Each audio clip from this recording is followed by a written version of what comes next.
Hey guys, welcome to government jobs Gyan YouTube channel. Guys, आज की इस वीडियो में हम बात करेंगे आरआरबी ग्रुप डी के new recruitment notification online form apply process के बारे में। जी हाँ दोस्तों, रेलवे रिक्रूटमेंट बोर्ड ने ग्रुप डी के 32,438 खाली पदों को भरने के लिए नोटिफिकेशन रिलीज कर दिया है।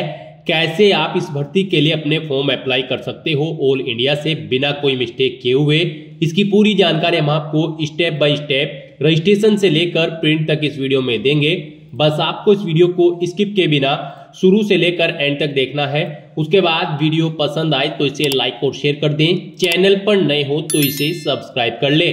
साथ ही साथ दोस्तों, यहाँ पर फॉर्म अप्लाई करते हुए आपको जो जो प्रॉब्लम फेस हो रही है उन सभी का हल आपको इस वीडियो में मिल जाएगा। और हम आपको ये भी बताएंगे कि कौन सी वो कॉमन मिस्टेक है जिसे करने से आपके एप्लीकेशन फॉर्म रिजेक्ट हो सकते हैं। आपको उस मिस्टेक को अवॉइड करते हुए अपने फॉर्म अप्लाई करने हैं। पूरी जानकारी आपको स्टेप बाय स्टेप इस वीडियो में दी जाएगी, तो आपको एंड तक हमारे साथ इस वीडियो में बने रहना है। तो बिना कोई वक्त गंवाए चलिए शुरू करते हैं। आपको इस वीडियो के डिस्क्रिप्शन बॉक्स में हमारी वेबसाइट IND-sarkari-naukri.in के इस पेज का लिंक मिल जाएगा। यहाँ पर आपको इस भर्ती के रिगार्डिंग सभी डिटेल्स प्रोवाइड कर दी गई है। रेलवे रिक्रूटमेंट बोर्ड आरआरबी ने ग्रुप डी के 32,438 खाली पदों को भरने के लिए नोटिफिकेशन रिलीज कर दिया है। आप 23 जनवरी 2025 से 22 फरवरी 2025 तक अपने फॉर्म अप्लाई कर सकते हो।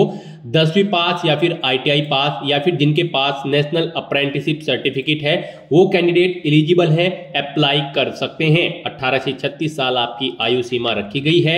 यहाँ पर आप ऑल इंडिया से ऑनलाइन अप्लाई कर सकते हो। अप्लाई करने के लिए आपको इस पेज को नीचे स्क्रॉल डाउन करके इंपोर्टेंट लिंक सेक्शन में आना है।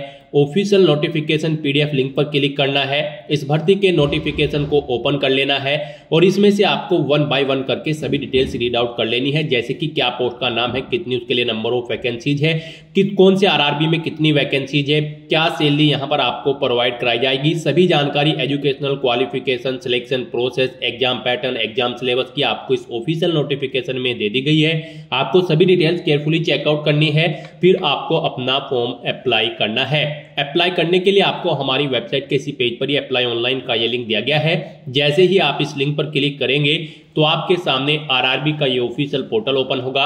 गाइस, यहाँ पर आपको अप्लाई की स्टेप पर अपना कर्सर लाना है। आपने पहले से अगर अकाउंट क्रिएट कर रखा है या फिर आपने आरआरबी की किसी भर्ती के लिए पहले भी अप्लाई कर रखा है तो आपको ऑलरेडी हैव एन अकाउंट इस ऑप्शन पर क्लिक करना है। उसके बाद आपके सामने इस तरह से इंटरफेस ओपन होगा। यहाँ पर आपको अपना मोबाइल नंबर या ईमेल एड्रेस एंटर करनी है, अपना पासवर्ड आपको एंटर करना है। ये I am not a robot इस चेकबॉक्स को ओके करना है और फिर आपको लॉगिन की टैब पर क्लिक करके अपने डैशबोर्ड में लॉगिन कर लेना है और फिर वहां से आपको अपना फॉर्म अप्लाई करना है। और अगर आप इस भर्ती के लिए फर्स्ट टाइम अप्लाई करने जा रहे हो या फिर आरआरबी की किसी भी भर्ती के लिए फर्स्ट टाइम अप्लाई करने जा रहे हो तो आपको अप्लाई की स्टेप पर अपना कर्सर लाने के बाद क्रिएट एन अकाउंट इस ऑप्शन पर क्लिक करना है। उसके बाद आपके सामने यहाँ पर आपका रजिस्ट्रेशन का फॉर्म ओपन हो जाएगा। अब यहाँ पर आपको अपनी बेसिक डिटेल्स प्रोवाइड कराते हुए अपना रजिस्ट्रेशन कंप्लीट कर लेना है। दोस्तों, इस वीडियो में आगे बढ़े उससे पहले आज हम बात करने वाले हैं रेलवे ग्रुप डी भर्ती परीक्षा 2025 की बेस्ट बुक के बारे में, जो कि चक्षु प्रकाशन की है। इस बुक में आपको आरआरबी द्वारा निर्धारित सिलेबस के अनुरूप विगत वर्षों में आरआरबी द्वारा पूछे गए प्रश्नों के चैप्टर वाइज संकलन मिल जाएंगे। साथ ही साथ यहाँ पर आपको थ्योरी के साथ चैप्टर वाइज PYQs दिए गए हैं इस बुक में, और आपको 500 से ज्यादा बहुविकल्पीय प्रश्न व्याख्यात्मक हल सहित यहाँ पर प्रोवाइड कराए जा रहे हैं। हमने भी इस बुक को चेक किया है। ये बुक आपके लिए हर हाल में बेस्ट है और अन्य बुकों से। चक्षु का रेलवे ग्रुप डी का प्रैक्टिस सेट भी आता है और रेलवे ग्रुप डी की मैथ्स, रीजनिंग और जीके की चैप्टर वाइज बुक भी आती है, जिसे लेकर आप अपनी तैयारी और मजबूत कर सकते हैं। इस बुक को और प्रैक्टिस सेट को डाउनलोड करने के लिए लिंक आपको इस वीडियो के डिस्क्रिप्शन बॉक्स में मिल जाएंगे। तो करें अपनी रेलवे ग्रुप डी भर्ती परीक्षा 2025 की तैयारी को पक्का चक्षु की इस बुक के साथ। तो दोस्तों, जैसे कि हम बात कर रहे थे यहाँ पर रजिस्ट्रेशन फॉर्म की, तो यहाँ पर आने के बाद आपको अपना रजिस्ट्रेशन फॉर्म फिल करना है। सबसे पहले आपको अपनी नेशनलिटी सिलेक्ट कर लेनी है। उसके बाद यहाँ पर आपको अपना फुल नेम एंटर करना है, अपनी 10वीं की मार्कशीट के अकॉर्डिंग उसके बाद उसे आपको रिटाइप कर देना है। जो नाम आपने पहले एंटर किया है उसे ही यहाँ पर सेम रिटाइप कर देना है। फिर आपसे पूछा गया है कि क्या आपने कभी अपना नाम चेंज किया है। अगर किया है तो आप यस ऑप्शन सेलेक्ट करें और फिर I understand and I agree इस ऑप्शन पर क्लिक करें। फिर आप अपना चेंज नेम दें, उसे रिटाइप करें। और अगर आपने कभी अपना नाम चेंज नहीं किया है तो यहाँ पर आप नो ऑप्शन सेलेक्ट कर लें। फिर यहाँ पर आपको अपनी डेट ऑफ बर्थ इस कैलेंडर में से सेलेक्ट करनी है, उसे एक बार फिर से यहाँ पर आपको टाइप कर देना है। पहले DD फिर MMYY फॉर्मेट में, यानी कि पहले डे फिर मंथ और फिर ईयर। उसके बाद यहाँ पर आपको अपना जेंडर सेलेक्ट करना है, जेंडर को आपको रीसेलेक्ट करना है। आपको अपने फादर का नाम यहाँ पर एंटर करना है, फादर का नाम भी आपको फिर दोबारा से रिटाइप कर देना है। फिर आपको अपनी मदर का नाम यहाँ पर एंटर करना है, उसे भी रिटाइप कर देना है। उसके बाद यहाँ पर आपको अपनी कॉन्टैक्ट डिटेल प्रोवाइड करानी है। यहाँ पर आपको अपना ईमेल एड्रेस एंटर करना है, फिर जनरेट ईमेल OTP ऑप्शन पर क्लिक करना है। आपकी ईमेल पर OTP आएगा, वो OTP आपको यहाँ पर एंटर करके अपनी ईमेल ID वेरीफाई कर लेनी है। फिर आपको अपना मोबाइल नंबर यहाँ पर एंटर करना है, फिर जनरेट OTP ऑप्शन पर क्लिक करना है। एक OTP आपके मोबाइल नंबर पर आएगा, वो OTP आपको यहाँ पर एंटर करके अपने मोबाइल नंबर को भी वेरीफाई कर लेना है। उसके बाद यहाँ पर आपको अपना आधार कार्ड नंबर एंटर करना है। गाइस, यहाँ पर RRB की भर्तियों में पार्टिसिपेट करने के लिए आपका आधार वेरिफिकेशन अब मस्ट कर दिया गया है, तो यहाँ पर आपको अपना आधार वेरीफाई कर लेना है। फिर आपको जनरेट आधार OTP ऑप्शन पर क्लिक करना है। उसके बाद यहाँ पर आपके रजिस्टर्ड मोबाइल नंबर पर जिससे आपका आधार कार्ड अटैच है उस पर एक OTP आएगा, वो OTP यहाँ पर आपको एंटर करना है और वेरीफाई बटन पर क्लिक करके अपना आधार वेरीफाई कर लेना है। उसके बाद आपको इस चेकबॉक्स को ओके करना है। फिर यहाँ पर आपको अपना पासवर्ड क्रिएट करना है। पासवर्ड यहाँ पर आपका अल्फा न्यूमेरिक फॉर्मेट में होना चाहिए। मींस आपके पासवर्ड में कम से कम एक अपर केस कैरेक्टर, एक लोअर केस कैरेक्टर, एक इंटीजर नंबर और एक स्पेशल कैरेक्टर जैसे कि @ या फिर $, होना चाहिए।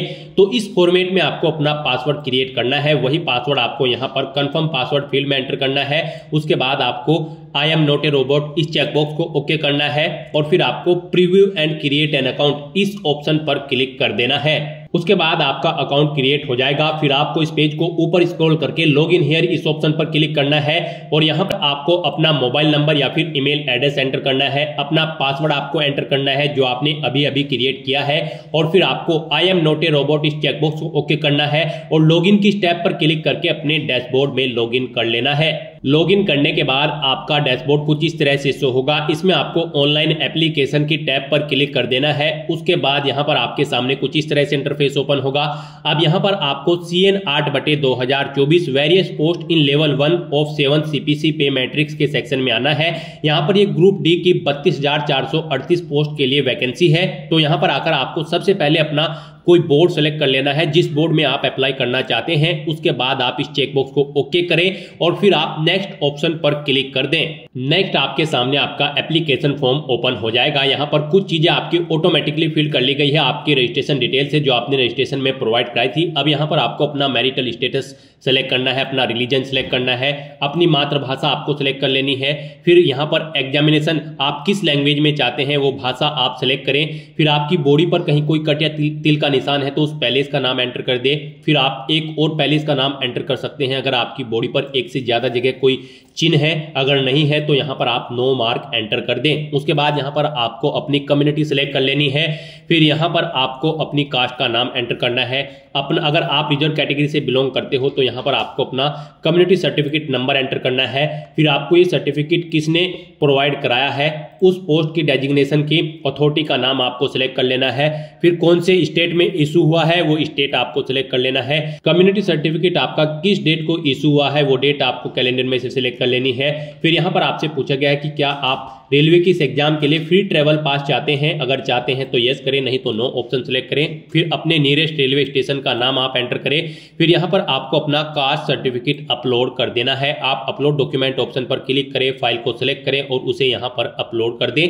आपकी फाइल का मैक्सिमम साइज 500 KB रखा गया है। PDF फॉर्मेट में आपकी फाइल होनी चाहिए। उसके बाद यहाँ पर आपको अपना एड्रेस की डिटेल देनी है। आप अपना प्रेजेंट एड्रेस एंटर करें, फिर परमानेंट एड्रेस एंटर करें और अगर आपका परमानेंट एड्रेस आपके प्रेजेंट एड्रेस के अकॉर्डिंग सेम है तो यहाँ पर आप इस चेकबॉक्स को ओके कर दें। ऑटोमेटिकली आपका परमानेंट एड्रेस आपके प्रेजेंट एड्रेस के अकॉर्डिंग फिल हो जाएगा। इस तरह से अपनी सभी डिटेल्स फिल आउट करने के बाद अब आपको सेव के इस बटन पर क्लिक करना है। अपनी सभी डिटेल्स सेव कर देनी है और फिर आपको नेक्स्ट बटन पर क्लिक कर देना है। अब यहाँ पर आपको अपनी कुछ और डिटेल्स प्रोवाइड करानी है। यहाँ पर आपसे पूछा गया कि क्या आप ई1 सर्विसमैन हैं, अगर हैं तो यस ऑप्शन सेलेक्ट करें और फिर अपनी डिटेल यहाँ पर दे, जैसे कि आप किसमें ई1 सर्विसमैन थे, आर्मी, नेवी या एयरफोर्स, अपनी रैंक एंटर करें। और अगर आप ई1 सर्विसमैन नहीं थे तो यहाँ पर आपको नो ऑप्शन सेलेक्ट करना है। उसके बाद आपसे पूछा गया कि क्या आप बेंचमार्क डिसेबिलिटी PWBD कैंडिडेट हैं, अगर है तो यस ऑप्शन सेलेक्ट करें और फिर अपनी डिसेबिलिटी की डिटेल यहाँ पर दे। डिसेबिलिटी की कैटेगरी सिलेक्ट करें, सब कैटेगरी सिलेक्ट करें, परसेंटेज ऑफ डिसेबिलिटी दे, नेचर ऑफ डिसेबिलिटी दे और PWBD सर्टिफिकेट नंबर यहाँ पर दें और आपको इशू कब हुआ था वो सर्टिफिकेट की डेट सेलेक्ट करें। और अगर आप यहाँ पर PWBD कैंडिडेट नहीं हैं तो यहाँ पर आपको नो ऑप्शन सेलेक्ट करना है। फिर आपसे पूछा गया कि क्या यहाँ पर आपकी राइटिंग एबिलिटी अफेक्टेड है, अगर है तो यस करें और फिर उसकी डिटेल दें, नहीं है तो आप नो ऑप्शन सेलेक्ट कर ले। उसके बाद आपसे पूछा गया कि क्या आप EBC सर्टिफिकेट होल्डर हैं, अगर हैं तो यस करें और फिर यहाँ पर आप उसकी डिटेल दें, नहीं है तो आप नो ऑप्शन सेलेक्ट कर लें। फिर आपसे पूछा गया कि क्या आप इंडियन रेलवे के एम्प्लॉय हैं, अगर हैं तो यस सेलेक्ट करें और फिर उसकी डिटेल दें, नहीं है तो आप नो ऑप्शन सेलेक्ट कर लें। फिर आपसे पूछा गया कि क्या आप करंट में एम्प्लॉय हैं, अगर हैं तो आप यहाँ पर ऑप्शन सेलेक्ट करें, सेंट्रल गवर्नमेंट के हैं, स्टेट गवर्नमेंट के फिर या फिर PSU के, अगर नहीं है तो आपको नॉट एप्लीकेबल ऑप्शन सेलेक्ट कर लेना है। उसके बाद यहाँ पर आपको अपनी ACT अप्रेंटिस की डिटेल प्रोवाइड करानी है। यहाँ पर क्या आपने अपना ACT अप्रेंटिस का कोर्स किया हुआ है, अगर किया हुआ है तो यहाँ पर आप यस ऑप्शन सेलेक्ट करें, उसकी डिटेल दें, नहीं किया है तो आप नो ऑप्शन सेलेक्ट कर लें। यस अगर आप सिलेक्ट करते हैं तो फिर यहाँ पर आपको ट्रेड का नाम सेलेक्ट करना है। ट्रेनिंग आपने कब से स्टार्ट की है वो डेट सेलेक्ट करें, कब तक की है वो डेट सेलेक्ट करें, इनके अकॉर्डिंग यहाँ पर आपकी ट्रेनिंग का ड्यूरेशन आ जाएगा। अपने ACT अप्रेंटिस का जो सर्टिफिकेट है उसका नंबर दें, फिर यहाँ पर सर्टिफिकेट की डेट आप सिलेक्ट करें, वो कब तक वैलिड है, कितने मार्क्स आपने ऑब्टेन किए हैं वो आप एंटर करें, फुल मार्क्स कितने थे यानी कि टोटल कितने मार्क्स थे जिसमें से आपने मार्क्स ऑब्टेन किए हैं वो यहाँ पर आप एंटर करें। और उसके बाद यहाँ पर आपको अपनी बैंक डिटेल प्रोवाइड करनी है। यहाँ पर आपकी फीस रिफंड होगी। गाइज यहाँ पर अगर आप अनरिजर्व OBC कैंडिडेट हैं तो यहाँ पर आपको 500 रुपये फीस जमा करानी होगी, 400 रुपये रिफंड कर दिए जाएंगे। SC ST PWD women candidate को 250 रुपये फीस जमा करानी होगी, पूरी की पूरी फीस उनकी यहाँ पर रिफंड कर दी जाएगी। तो यहाँ पर अब आपको अपनी बैंक डिटेल प्रोवाइड करानी है फीस रिफंड के लिए। यहाँ पर आप अपना अकाउंट होल्डर का नाम दे, फिर आप अपना बैंक अकाउंट नंबर एंटर करें, उसे कंफर्म कर ले, अपने बैंक का IFSC कोड एंटर करें और फिर यहाँ पर IFSC कोड के अकॉर्डिंग आपके बैंक का नाम और एड्रेस ऑटोमेटिकली यहाँ पर फिल हो जाएगा। इस तरह से अपनी सभी डिटेल्स फिल करने के बाद आपको सेव के इस बटन पर क्लिक करना है, अपनी सभी डिटेल सेव कर देनी है और फिर आपको नेक्स्ट ऑप्शन पर क्लिक कर देना है। नेक्स्ट यहाँ पर आपको अपनी एजुकेशनल क्वालिफिकेशन की डिटेल देनी है। गाइज RRB ग्रुप डी की इस भर्ती में पार्टिसिपेट करने के लिए आपका 10वीं क्लास पास आउट होना जरूरी है या फिर आपका ITI पास आउट होना जरूरी है या फिर इसके इक्विवेलेंट आपका नेशनल अप्रेंटिसशिप सर्टिफिकेट NAC जो कि ग्रांटेड हो NCVT से, वो किया होना जरूरी है इस भर्ती में पार्टिसिपेट करने के लिए। तो यहाँ पर आपको अपनी 10वीं क्लास की डिटेल सबसे पहले फिल करनी है। यहाँ पर आप मैट्रिकुलेशन SLC ऑप्शन सेलेक्ट करें, स्टेट सेलेक्ट करें, अपना डिस्ट्रिक्ट सेलेक्ट करें, बोर्ड का नाम दें, उसके बाद कब आपने पास आउट की है अपनी 10वीं क्लास वो डेट सेलेक्ट करें, अपना रोल नंबर एंटर करें और फिर यहाँ पर आप अपनी 10वीं क्लास के सर्टिफिकेट का सीरियल नंबर एंटर कर दें। उसके बाद यहाँ पर आपको अपडेट किस बटन पर क्लिक करके अपनी डिटेल ये अपडेट कर देनी है, अगर आपने पहले से अपनी 10वीं क्लास की डिटेल यहाँ पर प्रोवाइड करा रखी है।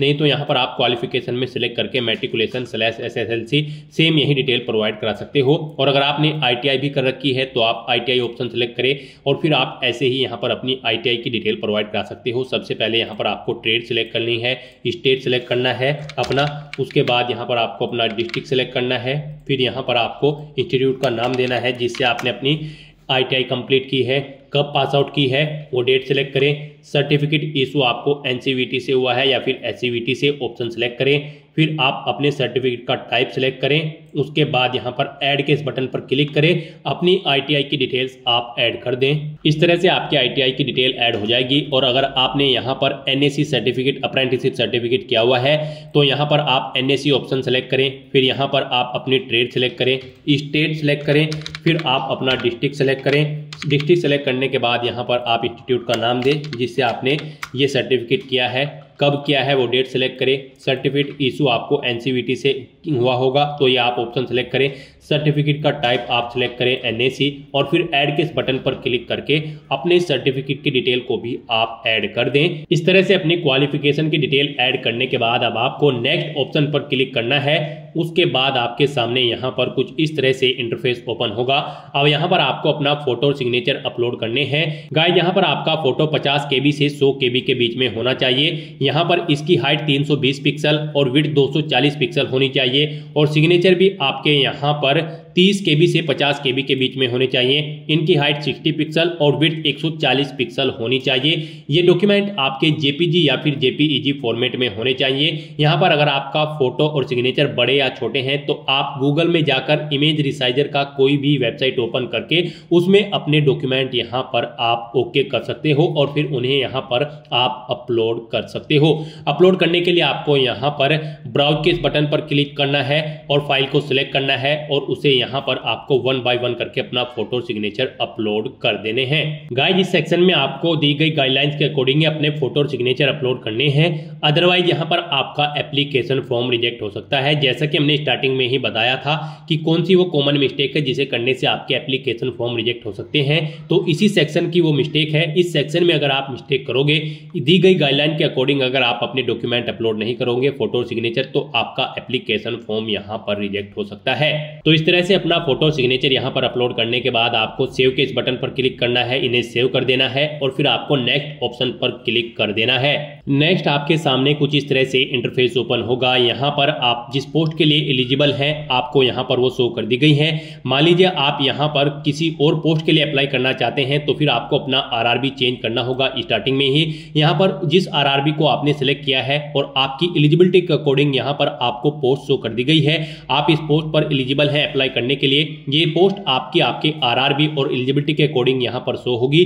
अगर आप और पोस्ट के लिए अप्लाई करना चाहते हैं तो फिर आपको अपना आरआरबी चेंज करना है और अपनी क्वालिफिकेशन उसके अकॉर्डिंग देनी है, फिर आपको यहाँ पर वो पोस्ट भी शो कर दी जाएंगी। तो यहाँ पर अब आपको अपना पोस्ट सेलेक्ट कर लेनी है। यहाँ पर आप प्लस के इस बटन पर क्लिक करें और इसे इस सेकंड कॉलम में ऐड कर दें। यहाँ पर आप प्रेफरेंस भी सेट कर सकते हैं। अगर आप मल्टीपल पोस्ट यहाँ पर आपके सामने आती है तो आप उन्हें यहाँ पर जिस पोस्ट को पहले नंबर पर प्रेफरेंस देना चाहते हैं उसे पहले सिलेक्ट करें और यहाँ पर ऐड कर दे। जिसे सेकंड देना चाहते हैं उसे सेकंड नंबर पर सिलेक्ट करके इधर ऐड कर दे।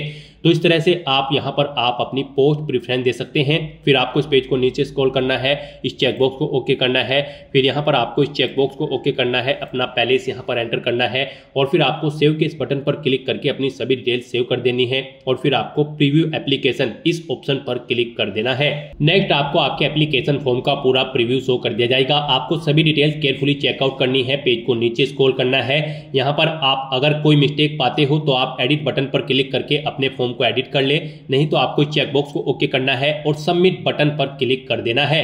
फिर आपके सामने पॉपअप आएगा। यहाँ पर अगर आप अब एक बार फिर से सबमिट कर देंगे तो फिर आप यहाँ पर एडिट नहीं कर पाओगे अपने एप्लीकेशन फॉर्म में। इसका नोटिस आपको दे दिया गया है। यहाँ पर सभी चीजें ओके हैं तो आपको सबमिट बटन पर दोबारा से क्लिक कर देना है। यहाँ पर आपका एप्लीकेशन फॉर्म सक्सेसफुली सबमिट हो चुका है। अब यहाँ पर आपको अपना फीस पेमेंट करना है। फॉर्म आपका फीस पेमेंट के बाद ही कंसिडर किया जाएगा। तो यहाँ पर आपको 250 रुपए फीस के रूप में जमा कराने हैं। ये फीस का अमाउंट आपकी कैटेगरी के अकॉर्डिंग शो होगा। अगर आप अनरिजर्व ओबीसी कैंडिडेट है तो 500 रुपए शो होगा। SC ST PWD women candidate हैं तो आपको 250 रुपए फीस के रूप में यहाँ पर जमा कराने होंगे। तो यहाँ पर अब आपको पे विद SBI e-पे इस ऑप्शन पर क्लिक करना है। यहाँ पर इस चेकबॉक्स को ओके करना है, प्रोसीड बटन पर क्लिक कर देना है। उसके बाद आपको फीस पेमेंट के इंटरफेस पर डायरेक्ट कर दिया जाएगा। गाइस यहाँ पर आप debit card, credit card, net banking या फिर UPI के थ्रू अपना फीस पेमेंट कर सकते हो। UPI ऑप्शन अगर आप सेलेक्ट करते हो तो फिर यहाँ पर आपके पास अगर अपनी UPI ID है तो आप एंटर करके अपना फीस पेमेंट कर दे। अगर नहीं है तो फिर आप UPI QR ऑप्शन पर क्लिक करें। यहाँ पर आपको आपका एक QR कोड प्रोवाइड कराया जाएगा, आप उसको स्कैन करके अपना फीस पेमेंट कर सकते हैं। फीस पेमेंट करने के बाद आपका फॉर्म कंसीडर हो जाएगा। उसके बाद आप अपने डैशबोर्ड में जाकर अपने फॉर्म का स्टेटस चेकआउट कर सकते हो और उसका एक हार्ड कॉपी प्रिंट आउट ले लें फ्यूचर यूज के लिए, फ्यूचर रेफरेंस के लिए। तो दोस्तों ऐसे आप RRB ग्रुप D 32,438 पोस्ट के लिए अपना फॉर्म अप्लाई कर सकते हो बिना कोई मिस्टेक किए हुए। आज की इस वीडियो में बस इतना ही। आई होप ये वीडियो आपको पसंद आई होगी। अगर पसंद आई हो तो इसे लाइक और शेयर करें। चैनल पर नए हो तो इसे सब्सक्राइब कर लें। Thanks for watching.